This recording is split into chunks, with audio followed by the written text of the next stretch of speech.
خوش آمدید به کانال حقوقشناس شیرین ابران و زیاد انسان ها سوال دادن که مقصد دارن که در فدراسیون روسیه خدمت حربی کنند اما اونها شهروند نشدن، شهروند روسیه نشدن. من به سوال بسیار جوانان همین جواب را میگویم که گوش کنید با دقت از اول ویدیو تا آخر و استفاده برید و با دیگر جوانان پدیلیتسا کنید، فرستونید تا که دیگر جوانان ما با خبر شوند. فدرال закон است 115 یعنی که تحت رقم 115 و статья هست ماده 15 درباره همین بودباش شهروندان خارجی در روسیه و درباره خدمت حربی در روسیه. یعنی که شهروندان خارجی که در روسیه زندگانی دارن اونها به خدمت دعوت کرده نمیشوند، چون افیциال نه دعوت کرده نمیشوند، اما اونها حقوق دارن خودشون رفته یعنی که عریضه دهند که راضی هستند که در روسیه خدمت کنند، یعنی که به طریق کانترکت اونها رو قبول میکنن و در آینده بعد همون تمام شدن کانترکت اونها نیز حقوق دارن که در همون یعنی که قسم های حربی میتوانند که کار کنند.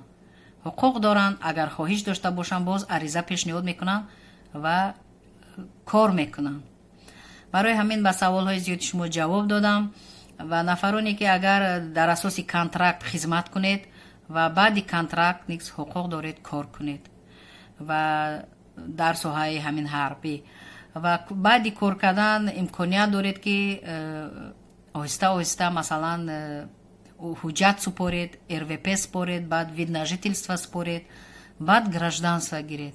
یعنی اساس هست که شما در روسیه خدمت کردید، غیر خدمت کار کرده ایستاده اید، یعنی که افیциال نه قانونی زندگانی دارید، رجیستراسیا دارید، شما تستر میتوانید که یعنی که صاحب شهروندی روسیه شوید.